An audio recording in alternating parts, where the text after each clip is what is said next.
Il alla vers Jésus, tomba sur sa face aux pieds de Jésus et lui rendit grâce, la reconnaissance. Mais bien aimé dans le Seigneur, cet homme était reconnaissant. Cet homme était reconnaissant. Il a reconnu les bienfaits de Dieu dans sa vie. Une année s'achève, une année va commencer bientôt. Es-tu reconnaissant que toute une année, Dieu t'a protégé? Es-tu reconnaissant que toute une année, Dieu t'a fait du bien? Es-tu reconnaissant que toute une année, Dieu t'a épargné du danger? Il t'a épargné des maladies. Bon, peut-être que tu étais malade, mais tu n'es pas mort. Mais bien aimé dans le Seigneur, combien de gens sont morts pendant cette année en Afrique, tout comme en Europe? Il y en a ceux qui sont morts par des crashs. Mais combien de fois tu as voyagé pendant cette année? Tu étais entre les nations. Tu étais dans les avions, quittant une ville pour une autre ville. Dieu t'a protégé. Dieu t'a fait du bien. Qu'est-ce qu'il faut faire? N'est-ce pas? Il faut faire comme ces Samaritains. Nous regrettons qu'à la fin de l'année, les chrétiens soient dans la distraction. Nous regrettons, bien-aimés. Personnellement, moi, je regrette. Lorsque je vois qu'une année s'achève, les chrétiens sont dans la distraction. Ils sont dans la distraction. Les chrétiens cherchent, n'est-ce pas, à revenir dans la vie du péché simplement parce qu'il est arrivé à la fin de l'année. C'est-à-dire, il a marché toute une année, peut-être dans l'obéissance. Il a marché toute une année, peut-être dans la concentration. Il a marché toute une année, peut-être dans la consécration. Mais parce qu'il est arrivé à la fin de l'année, il veut satisfaire son corps, il veut satisfaire sa chair, il veut satisfaire ses amis, il veut être les Juifs. Donc les Juifs sont partis, les Juifs qui connaissaient Dieu, les Juifs qui connaissaient louer Dieu, les Juifs qui connaissaient la loi, ils sont partis, mais un Samaritain, un païen, il est revenu pour dire à Dieu merci. Es-tu reconnaissant à la fin de cette année? Comment est-ce que tu prépares tes festivités? Comment tu te prépares à la fin de l'année? Quels sont les rendez-vous que tu as pris? Parce qu'un enfant de Dieu ne peut pas clôturer l'année dans l'ingratitude. Un enfant de Dieu ne peut pas clôturer l'année dans l'ingratitude, comme je disais. Il ne peut pas clôturer l'année dans la désobéissance. Il ne peut pas clôturer l'année dans la vie du péché. Bien-aimés dans le Seigneur, nous vous saluons au nom de Jésus et nous vous souhaitons nos meilleurs vœux de bonheur, de grâce, de longévité, de prospérité. Et nous remercions le Seigneur qui nous a gardés toute une année. Je sais que ceux qui avaient l'habitude de nous suivre, ils nous ont vus disparaître pendant un temps. Bon, il y avait des petits problèmes. Mais aujourd'hui, Dieu nous fait grâce de revenir à la voie céleste. La voie céleste qui est dirigée par notre frère Alvin. Cette voie céleste qui nous donne des opportunités, n'est-ce pas, pour partager avec vous la parole de Dieu. Nous bénissons le Seigneur parce que nous sommes vers la fin d'une année et nous avons choisi un passage de la Bible que je vais lire. Et nous allons essayer de partager. Et je voudrais lire Luc chapitre 17. Luc chapitre 17, versets 11 à 19. Je disais Luc chapitre 17, versets 11 à 19. Il est écrit ceci. Ok, je disais Luc chapitre 17, versets 11 à 19. Nous lisons. Jésus se rendant à Jérusalem, passait entre la Samarie et la Galilée, comme il entrait dans un village, du lépreux vers sa rencontre. Se tenant à distance, ils élevèrent la voix et dirent, Jésus, Maître, aie pitié de nous. Dès qu'il les eut vus, il leur dit, allez vous montrer au sacrificateur. Et pendant qu'ils y allaient, il arriva qu'ils furent guéris. L'un de se voyant guéri revint sur ses pas, glorifia Dieu à haute voix. Il tomba sur sa face aux pieds de Jésus et lui rendit grâce. C'était un Samaritain. Jésus prenant la parole et dit, les 10 n'ont-ils pas été guéris? Et les 9 autres, où sont-ils? Mais s'est-il trouvé que cet étranger pour revenir et donner gloire à Dieu? Puis il dit, lève-toi, va, ta foi t'a sauvé. Mais bien aimés dans le Seigneur, nous avons choisi ces passages parce que dans ces passages, il y a un élément très capital, c'est la reconnaissance. Et c'est cela même le petit thème de notre exhortation, de notre encouragement. La reconnaissance. Ici, nous sommes devant 10 personnes. Ce sont de lépreux. Vous savez qu'au temps de la Bible, les lépreux n'habitaient pas dans la ville. Ils n'habitaient pas avec les gens. Lorsqu'on devenait lépreux, on était obligé, n'est-ce pas, d'être écarté. Parce que le lépreux habitait hors du camp. Il ne pouvait pas, n'est-ce pas, demeurer dans la ville. Et la lèpre qui est le symbole du péché, ce n'est pas vraiment ça notre enseignement. Alors la Bible nous présente ici 10 lépreux. Ces 10 lépreux ont eu la grâce de rencontrer Jésus. La Bible dit, quand Jésus s'est rendu à Jérusalem, il passait entre la Samarie et la Galilée. Et puis, comme il entrait dans la ville, 10 lépreux vinrent à sa rencontre, se tenant à distance, ils levèrent la voix et dirent, « Aie pitié de nous ». Ces 10 lépreux ont vu Jésus. Et ils ont compris que Jésus est capable, n'est-ce pas, de leur accorder la guérison. Alors, ils n'ont pas gardé silence, ils ont crié. Mais ils ont crié à distance, c'est-à-dire, ils savaient qu'ils ne pouvaient pas s'approcher de Jésus parce qu'ils étaient des lépreux. Alors, ils ont crié à distance, « Maître, aie pitié de nous ». Je pense, en criant vers Jésus, je pense que la forme que la chose donne, c'est la prière. Donc, ils ont prié Jésus. Ils ont appelé Jésus au secours. Maître, aie pitié de nous. En d'autres termes, aie pitié de nous parce que nous sommes de lépreux. Aie pitié de nous parce que nous sommes rejetés. Aie pitié de nous parce que nous sommes malades. Aie pitié de nous parce que aucune personne ne s'occupe de nous. Aie pitié de nous parce que la société nous a rejetés. Parce que le lépreux, à cette époque-là, ils étaient rejetés. Ils étaient rejetés. Donc, le fait d'être lépreux, automatiquement, on était rejetés. Alors, ils sont en train de prier Jésus de les guérir. Ils disent, Seigneur Jésus, aie pitié de nous. Jésus, guéris-nous. C'est-à-dire que Jésus ait pitié de nous, Jésus guérit-nous, Jésus restaure-nous, Jésus fait-nous du bien parce que la société nous a rejetés. Alors la Bible dit, Jésus les a écoutés, n'est-ce pas? Jésus a écouté leurs supplications, Jésus a écouté leurs prières, Jésus a écouté leurs demandes et Jésus les a dit, allez vous montrer au sacrificateur. Alors, pendant qu'ils étaient en cours de route vers les sacrificateurs, ils ont constaté qu'ils étaient guéris. Et après avoir fait ce constat-là de la guérison, parce que la lèpre était une maladie visible, visible sur le corps, visible sur la peau. Ce n'était pas une maladie interne et cachée, c'est une maladie qui est sur la peau, qui est sur le corps. C'est-à-dire que celui qui vous voit, il voit la maladie. Et maintenant, pendant qu'eux se rendaient vers le Seigneur, ils ont fait le constat qu'ils étaient guéris. Et après ce constat, ils étaient à 10. Après ce constat, ils étaient à 10. Les 9 sont partis. Un parmi les 10, lui a dit non, je vais revenir, je vais retourner voir Jésus. Et la Bible dit au verset 15, l'un d'eux se voyant guéri, revint sur ses pas, glorifiant Dieu à haute voix. Il a constaté qu'il est guéri. Et il a pensé, il a raisonné que moi j'étais un lépreux, j'étais malade, j'étais rejeté par la société, j'étais rejeté par mes parents, j'étais rejeté par les amis. Personne, n'est-ce pas, n'a tiré son attention vers moi. Mais maintenant, je constate que je suis guéri.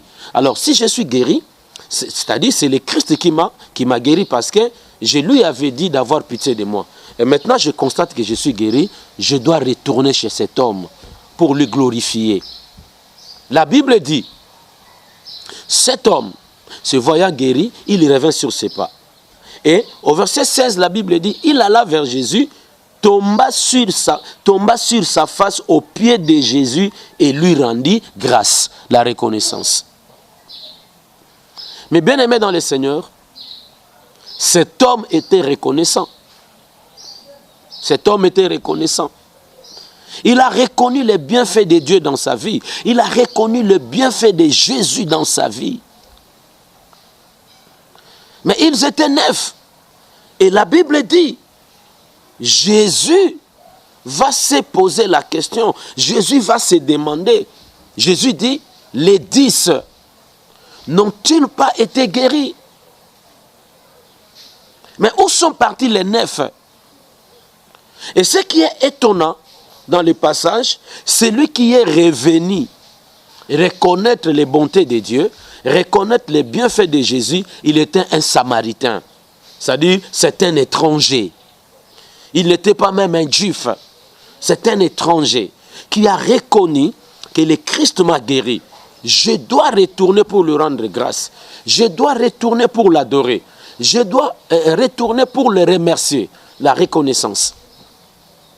J'ai choisi ce passage aujourd'hui parce que nous sommes vers la fin de l'année. Une année s'achève, une année va commencer bientôt. Es-tu reconnaissant que toute une année, Dieu t'a protégé? Es-tu reconnaissant que toute une année, Dieu t'a fait du bien?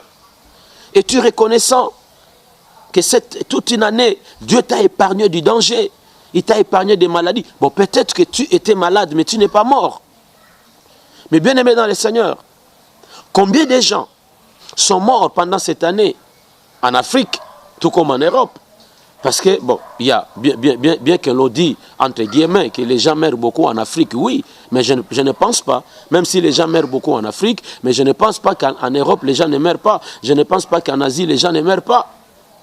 La mort, elle est naturelle. Bien que l'Afrique a ses conditions, c'est pourquoi les gens meurent de trop, mais je pense que la mort est naturelle et elle est là, présente dans tous les continents du monde. Combien de gens sont morts pendant cette année? Et tu dois te poser la question de savoir. Tu avais des maux de tête, mais ces maux de tête-là ne t'ont pas tué. Mais il y en a ceux qui sont morts par des maux de tête. Et pourquoi tu vis jusqu'à aujourd'hui? Et pourquoi tu es parvenu jusqu'à la fin de l'année?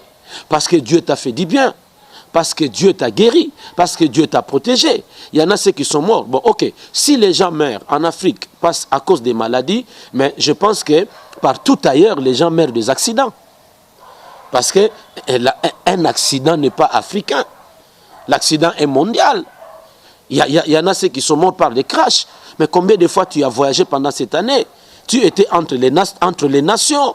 Tu étais dans les avions, quittant une ville pour une autre ville. Dieu t'a protégé. Dieu t'a fait du bien. Qu'est-ce qu'il faut faire? N'est-ce pas? Il faut faire comme ces Samaritains. Lorsqu'il a constaté que Dieu l'avait protégé, lorsqu'il avait constaté que Jésus l'avait guéri, il est revenu pour l'adorer. Mais bien aimé, nous regrettons qu'à la fin de l'année, les chrétiens soient dans la distraction. Nous regrettons, bien aimé. Personnellement, moi, je regrette. Lorsque je vois qu'une année s'achève, les chrétiens sont dans la distraction. Ils sont dans la distraction. Les chrétiens cherchent, n'est-ce pas, à revenir dans la vie du péché simplement parce qu'il est arrivé à la fin de l'année. C'est-à-dire, il a marché toute une année, peut-être dans l'obéissance. Il a marché toute une année, peut-être dans la concentration. Il a marché toute une année, peut-être dans la consécration. Mais parce qu'il est arrivé à la fin de l'année, il veut satisfaire son corps, il veut satisfaire sa chair, il veut satisfaire ses amis, il veut satisfaire ses voisins, il veut pleurer à la chair. Il abandonne la voie de Dieu dont il était consacré, n'est-ce pas? Il est maintenant dans la distraction, il veut se réjouir dans la boisson, il veut se réjouir dans les femmes, il veut se réjouir dans l'ambiance, il veut se réjouir dans la musique profane, il veut satisfaire son corps. Mais ce n'est pas comme ça qu'on peut clôturer une année bien-aimée. Et moi je pense que dans ce texte, il y a une grande leçon. Ils étaient 10. Et tous 10 étaient de lépreux. Un seul est revenu pour rendre reconnaissance à Dieu. Un seul est revenu pour glorifier Dieu. La Bible dit, il revint sur ses pas et glorifia Dieu à haute voix. C'est-à-dire, il n'a pas voulu se retenir, non. Il n'a pas retenu ses émotions. Il n'a pas retenu, n'est-ce pas, ses sentiments. Il a exprimé ses sentiments par la louange. Et après la louange, la Bible dit, il tomba sur sa face, n'est-ce pas, au pied de Jésus et lui rendit grâce. Donc cet homme a fait la louange, il a fait aussi l'adoration. Il a loué Dieu à haute voix. Donc je pense, en louant Dieu à haute voix, c'est que s'il y avait des passants, ils écoutaient, n'est-ce pas, et louaient Dieu. Et s'il y avait des gens à côté, ces gens-là écoutaient qu'il y avait un Samaritain qui louait Dieu. Et moi, je m'étonne qu'un Samaritain avait la notion de louer Dieu, un Samaritain avait la notion d'adorer Dieu. Mais les 9 qui sont partis, peut-être les Juifs, parce que Jésus dit, ne s'est-il trouvé que cet étranger, un Samaritain, et là je suppose que les 9 pouvaient être les Juifs. Donc les Juifs sont partis, les Juifs qui connaissaient Dieu, les Juifs qui connaissaient louer Dieu, les Juifs qui connaissaient la loi, ils sont partis, mais un Samaritain, un païen, il est revenu pour dire à Dieu merci. Es-tu reconnaissant à la fin de cette année? Comment est-ce que tu prépares tes festivités? Comment tu te prépares à la fin de l'année? Quels sont les rendez-vous que tu as pris? Je viens, n'est-ce pas, appeler mon frère, je viens appeler ma soeur qui a eu l'occasion de me suivre maintenant. Reviens. Essaye de voir toute une année comment Dieu t'a épargné de danger. Essaye de voir toute une année comment Dieu t'a protégé. Je voudrais que tu changes ton calendrier. Je voudrais que tu changes ton programme. Je voudrais que tu effaces toutes les dates que tu as encerclées dans ton calendrier là, les rendez-vous bizarres, les rendez-vous pour satisfaire la chair. Je voudrais que tu annules tous ces rendez-vous là et que tu reviennes sur tes pas pour louer Dieu, pour remercier le Seigneur. Parce qu'un enfant de Dieu ne peut pas clôturer l'année dans l'ingratitude. Un enfant de Dieu ne peut pas clôturer l'année dans l'ingratitude, comme je disais. Il ne peut pas clôturer l'année dans la désobéissance. Il ne peut pas clôturer l'année dans la vie du péché. À la fin d'une année, l'homme, le chrétien, doit reconnaître le Seigneur. Il doit remercier le Seigneur. Bon. Je pense qu'il y a des gens aussi par habitude, il y a des gens aussi par nature qui ne savent pas dire merci à celui qui lui a rendu un service, qui ne savent pas dire merci à celui qui lui a fait du bien. Mais au moins nous, peuple de Dieu, nous sommes obligés, n'est-ce pas, de remercier le Seigneur. Nous sommes obligés de dire merci à Dieu. Nous sommes obligés de louer Dieu. Clôture cette année dans la sainteté. Clôture cette année dans la sanctification, clôture cette année dans la louange, clôture cette année dans l'adoration. Reconnais la présence de Dieu. Reconnais les bontés de Dieu. Tu clôtures une année et tu te prépares pour commencer une année nouvelle. Dans des jours pareils, les chrétiens doivent prier. Parce qu'il y a des directives que Dieu peut te donner à la fin d'une année et il te donnera aussi les directives pour débuter l'année qui arrive, l'année prochaine. Mais quand tu es dans la distraction, tu n'écouteras pas les directives de Dieu. Quand tu es dans la distraction, tu vas satisfaire la chair, tu vas satisfaire le diable, tu vas te tuer. Parce que le péché tue. Tu ne peux pas être vivant toute une année et arriver vers la fin de l'année, alors tu tombes dans la distraction. Tu tombes dans la distraction à cause de tout ce que disent tes amis. Bon, souvent les amis disent, ça ne fera rien, ça ne dérange pas. Juste cette semaine, jouons quand même, n'est-ce pas? Après la semaine, nous allons confesser. Écoutez, Dieu n'est pas un jouet. Dieu n'est pas un jouet. Et on retourne volontairement dans le péché et puis on se prépare pour confesser. Vous comprenez? Donc, un jour, tu manqueras le temps de confesser. Donc, tu tomberas dans le péché, n'est-ce pas, pour satisfaire ta chair, satisfaire tes amis. Et quand tu vas te préparer pour la confession, n'est-ce pas, un problème arrivera, un mal arrivera, une circonstance malheureuse arrivera et tu vas perdre ta vie, tu vas perdre ton âme. Mais bien aimés dans le Seigneur, la reconnaissance est capitale. La Bible dit, rendez grâce à Dieu en toutes choses. La reconnaissance est capitale. Je voudrais conseiller à une sœur, conseiller à un frère, conseiller à un papa, conseiller à une maman, conseiller à un chrétien. Que l'année s'achève, adore le Seigneur comme ces Samaritains. Il ne faut pas fuir comme les 9. Ils sont partis guéris, ils sont partis. C'est-à-dire que quand nous venons à Dieu, nous ne venons pas seulement pour recevoir ce dont nous avons besoin. Non, nous venons à Dieu pour nous donner à lui toute notre vie. Il ne faut jamais aimer Dieu par intérêt. Il ne faut pas s'attacher à Dieu juste pour être guéri. Il ne faut pas s'attacher à Dieu juste pour se marier. Il ne faut pas s'attacher à Dieu juste pour voyager. Il ne faut pas s'attacher à Dieu juste pour avoir un bien matériel. Non, mais il faut s'attacher à Dieu pour la vie. On s'attache à Dieu pour la vie. Que je mange, que je ne mange pas, je m'accroche à lui. Que je travaille, que je ne travaille pas, je m'accroche à lui. Mais bien aimé dans le Seigneur, je suis en train d'insister sur la reconnaissance à la fin de l'année. Cette reconnaissance qui va s'exprimer par la louange, par l'adoration. Lève-toi, dis à Dieu Seigneur merci. Agenouille-toi pour dire à Dieu merci. Pendant toute une année, j'ai passé des moments difficiles, mais je te remercie. Et peut-être aussi, cette année, tu as perdu un frère. Tu as perdu un frère. Tu as perdu une femme. Tu as perdu un mari. Tu as perdu un enfant. Tu as perdu un cousin. Tu as perdu un être cher. Oui. C'était une épreuve. Mais je viens pour t'encourager que même si l'année était difficile, pendant cette année, tu as eu des chocs, tu as eu des épreuves, tu as passé des moments bizarres jusqu'à perdre un être cher. Que cela ne te décourage pas. Bénis le Seigneur.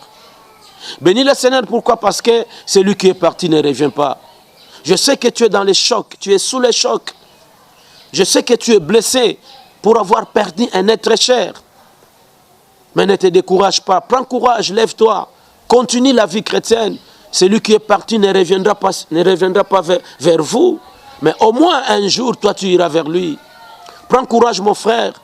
Toi qui as perdu, toi qui avais perdu cette année un être cher. Peut-être que celui que tu as perdu, c'est celui-là qui te soutenait. C'est celui-là qui te soutenait. C'est celui-là, n'est-ce pas, qui prenait ta vie à charge, qui répondait à tes besoins. Tu l'as perdu. Mais laisse-moi quand même te dire que si tu as perdu un être cher, mais tu n'as pas perdu Jésus. Jésus est présent. Jésus est à tes côtés. Alors je viens à ma qualité d'un homme de Dieu pour t'encourager. Pour te dire que la mort de cet être cher, n'est-ce pas, ne soit pas une occasion pour toi d'abandonner la foi chrétienne. Et que tous, ceux qui étaient éprouvés, ceux qui ne l'étaient pas, ceux qui étaient malades, ceux qui ne l'étaient pas, tous ensemble, rendons grâce à Dieu. Parce qu'il nous a protégés toute une année et une autre année. Bientôt là, nous allons, n'est-ce pas, entrer dans une année nouvelle. Voilà, mes bien-aimés dans le Seigneur, la courte exhortation que Dieu voulait nous donner ce matin, c'est la reconnaissance. Je veux que là où tu es, tu es dans ta chambre, là où tu es au salon, je ne sais pas, maintenant là tu me suis, tu es où? Je veux que tu prononces quelques paroles.